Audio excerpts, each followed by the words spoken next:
Slice of SciFi. Hi, welcome to more Slice of Sci-Fi. I'm Summer Brooks. I'm Noah Richmond. And Lewis Howley. And we are going to chat a little bit about the new Sony Pictures Classic animated release, Scarlet. It is a Japanese release, a feature film, and it is very compelling, very gorgeous to look at, which I will dive into in a minute. But I have questions and concerns about the story. What did you guys think? You want to start, Lewis? All right. Well, I think the positives were the animation, which I really liked. I liked the imaginative take on the Hamlet story. I liked the blending of the different time periods that happened. And I liked what I will call the concept of purgatory, since I'm not sure where they all ended up. Since they had to go through something else to go somewhere else, I'm assuming it was purgatory. I liked the Hijiri character. I liked the way that people would dissolve into death.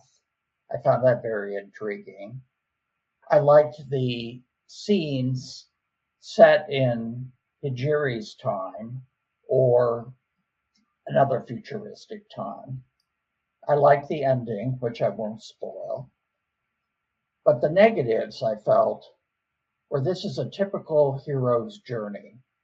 There's really nothing new in this production in that regard. The main character, Scarlet, is frustrated constantly, which I found annoying because it was repetitive. The production, I felt, was aimed at a teen audience who may be more receptive to this type of basic hero's journey storyline. But frankly, I've seen so many over the years that I didn't need to see another one. I felt it was unrealistic in the sense that there seems to be a theme that there will be a time, or we can create a time, when humans will not be at it fighting at all. Well, the confusing elements were, how does purgatory work? It seems that it revolves around the story of Scarlet, Hijiri, and Claudius. And now that their storyline ends, what happens in this purgatory? Are other people in it? What does dissolving into death lead to in the afterlife, if there is one? That confused me because I wanted to know. And those were my observations. Okay. I don't know that I have much to contribute that the two of you haven't already largely said, which is it's gorgeous to look at. It has all the imagery and makings of something really neat.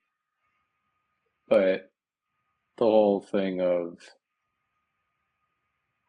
you die, but now you're in some afterlife where really like death didn't really mean anything. But now here in this place where you've just died and are in an afterlife, now suddenly it really matters if you die.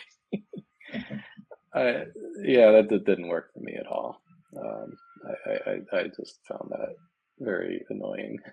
And had I understood that that's largely what the film was revolving around. I mean, granted, there are some twists that, you know, somewhat redeem that aspect of it, but still, sitting through like a film where that's mostly what it is, I just found it not interesting. Also, the whole idea that this is supposedly Hamlet, but why? It's so loosely Hamlet that I don't know why bother if you're making something that is such a deviation from the Hamlet story, then why even say that it is a basis in Hamlet, and why even call two of the characters Rosencrantz and Guildenstern? It's just so far off base.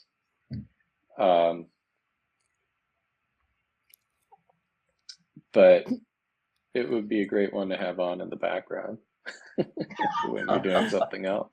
I will admit that until Rosencrantz and Guildenstern came up, it didn't dawn on me that this was an homage to Hamlet. Yes, at all. Me as well. Right. And there was another character in there whose name I recognized. I'm like, wait, that's a Shakespeare character. What's going on? Was that just how he was named?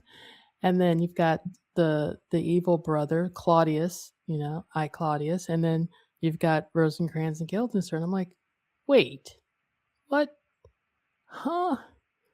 And like the story was just not as compelling as it should have been.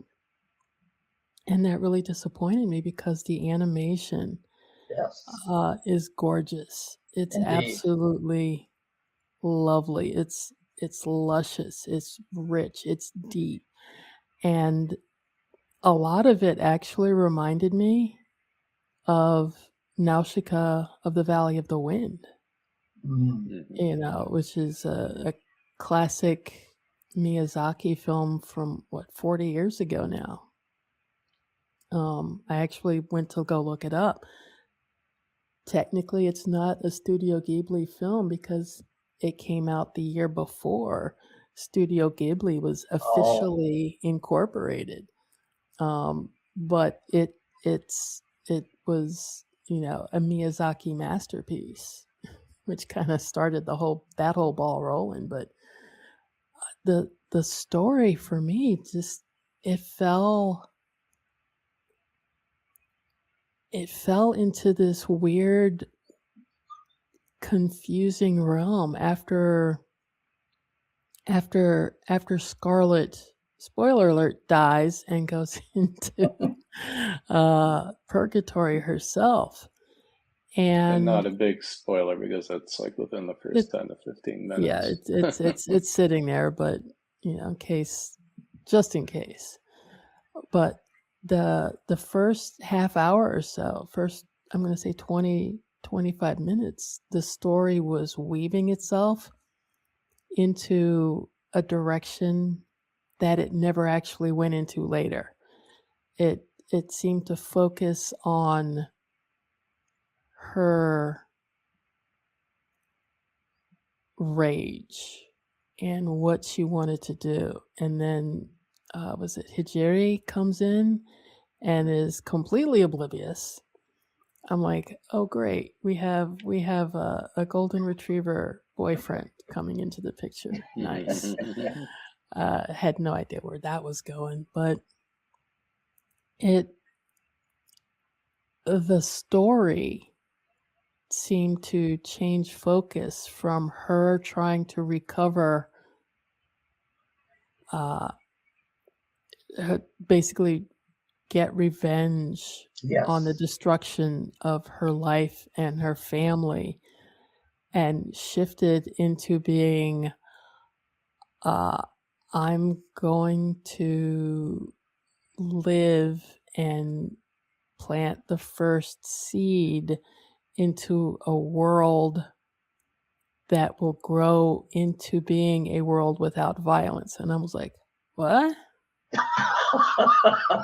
Where did that come from? And it was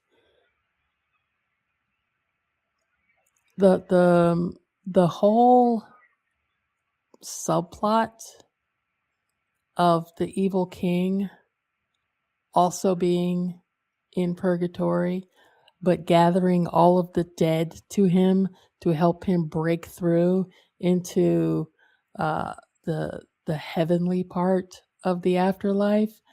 I was like, why did he think that was gonna work? And why is he trying to become the king of heaven? And did you see that big dragon throwing around lightning bolts? What is going on here?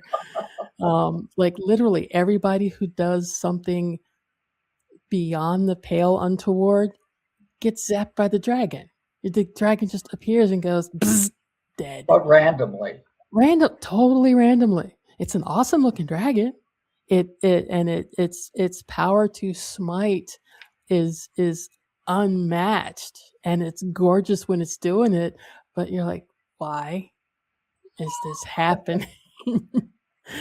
And so I'm like, why wasn't Claudia zapped like 200 years ago or however long they were in this world? And I cannot reconcile the fact that the story is so disjointed but looks absolutely stunning. I was like, did they have a story continuity editor, a story editor? Did somebody say we need to send this script back to the writers? What happened here? But it's who's the director?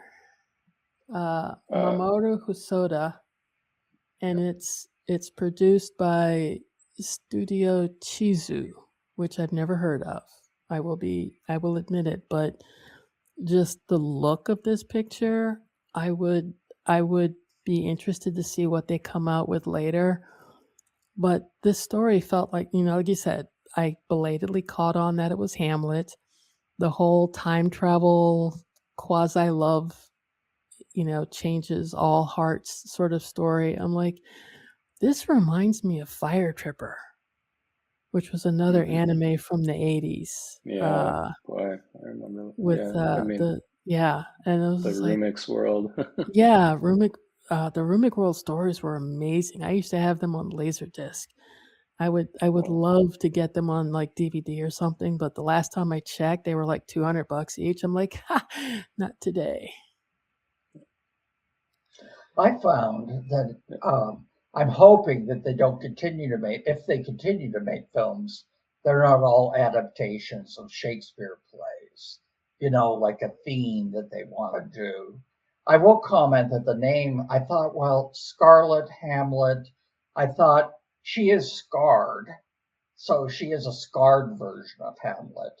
I also saw that this was entered at the Venice Film Festival out of competition, and it won some fan award. So that was intriguing. Like I said, I have a feeling that maybe younger audiences are less critical and they just accept what they see as the given without questioning it, maybe.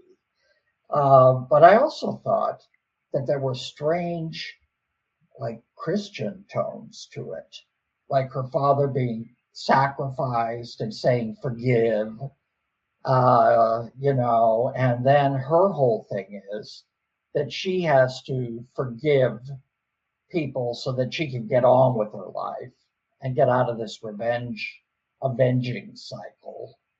And those all struck me as Christian themes, but I don't see any other overt Christianity in the film. And I will tell you, I was confused because Claudius gloats when he poisons her and she ends up in this purgatory.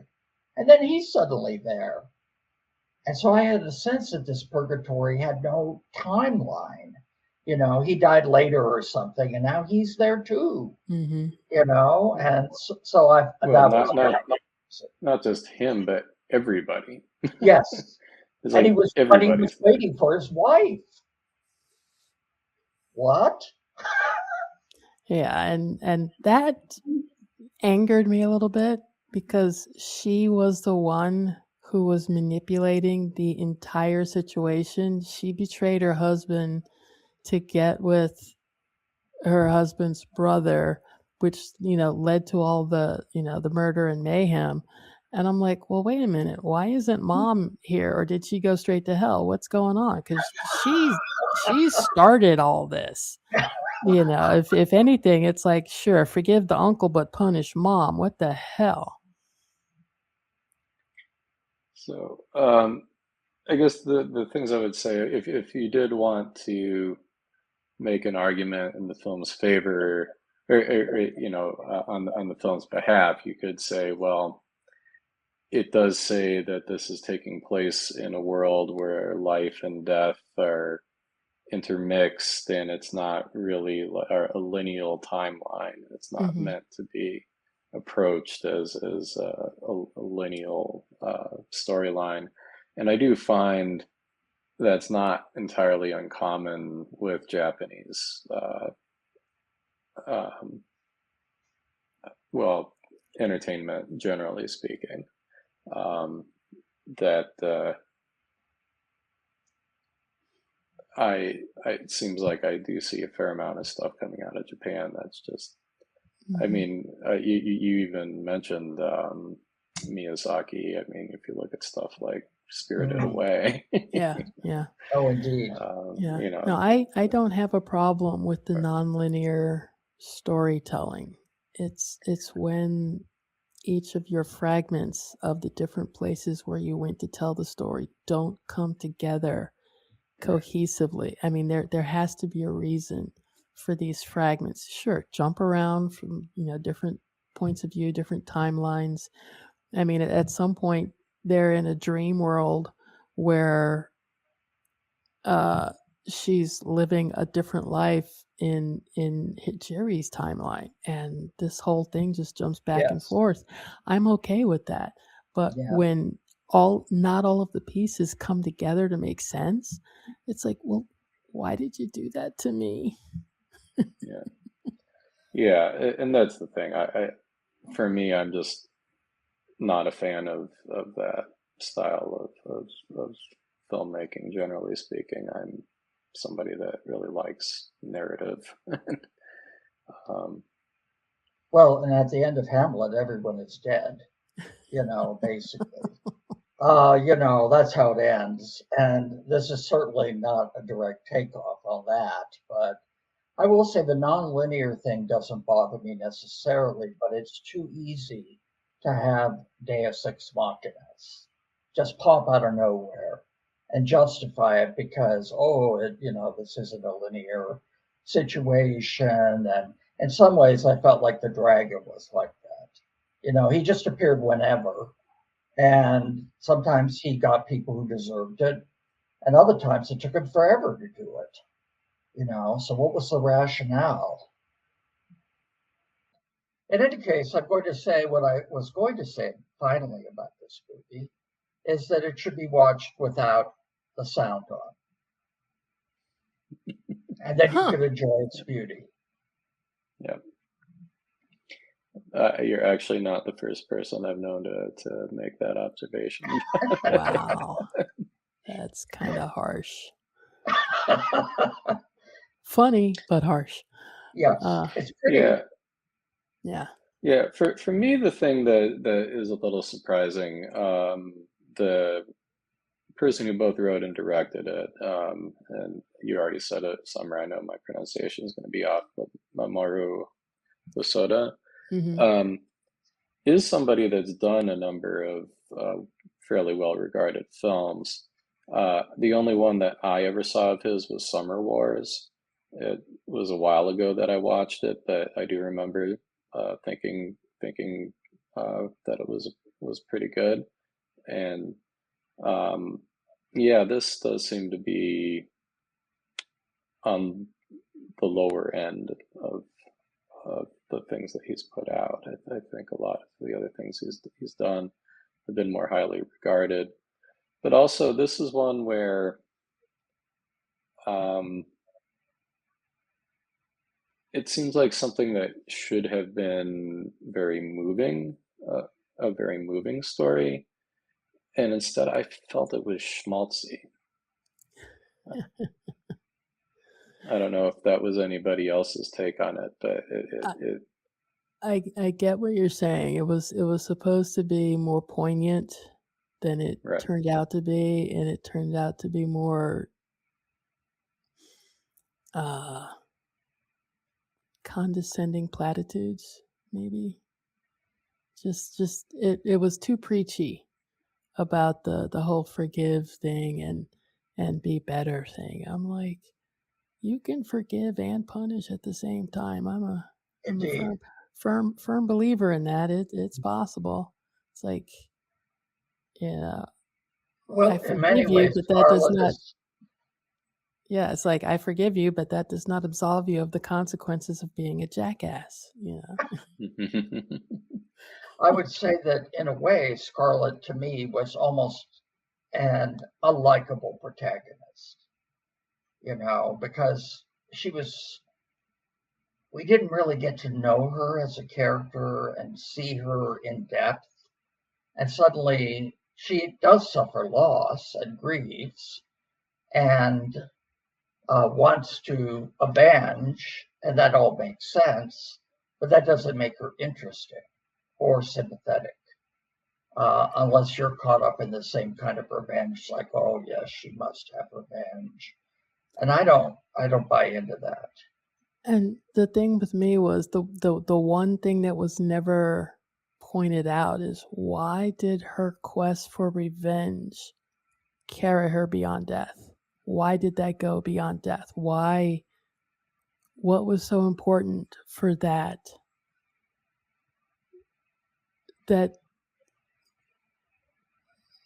Because if Claudius had still lived and she was still dead, how was she going to get her revenge? Because if I could, my timeline could be wrong here, but it seemed like he was also poisoned a Right. short time after she was. Spoiler, by the way. Yeah, spoiler alert. Yeah, everybody's in purgatory. They're all dead. How they got there? Well, Not that's really. not really a spoiler alert. It becomes evident pretty quickly. And the movie is an hour and 52 minutes long. Yeah. And it happens, I think, in the first hour. Mm-hmm. So it's like, yeah, everybody's dead except Mom. So Go anyway, figure. yeah. Anyway, but Right. yeah, no, it was the message fell flat, if that was the message it was trying to send. So I totally agree with you there. No, I was just like, what? Right. So Yeah, I mean, and again, there's the weird thing that it's doing Hamlet, except that it's Hamlet where the message is forgiveness. I mean, then why Hamlet then? mhm. Yeah. So overall, what's your recommendation or your score?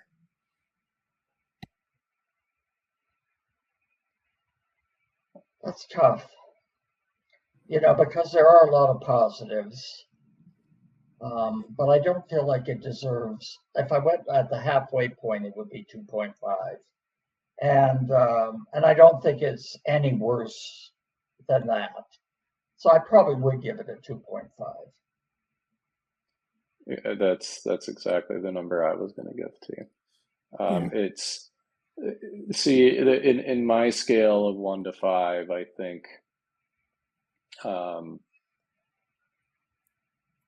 I think of 1 as just bad, 2 is just meh, 3 is it's not a waste of time to watch it, but it's not you're not missing anything if you skip it.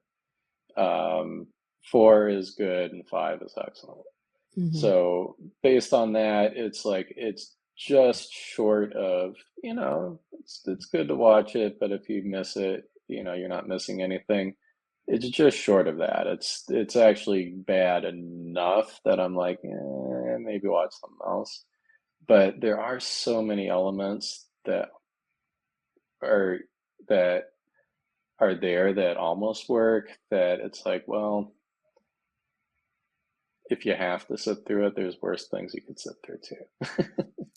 True. I would Yeah. say I wouldn't pay to see it in a theater, even though the IMAX experience would be something because of its visual beauty.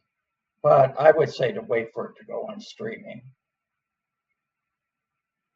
I'm actually curious to see what this would look like on a theatrical screen, on an IMAX screen, because it is intriguingly gorgeous looking.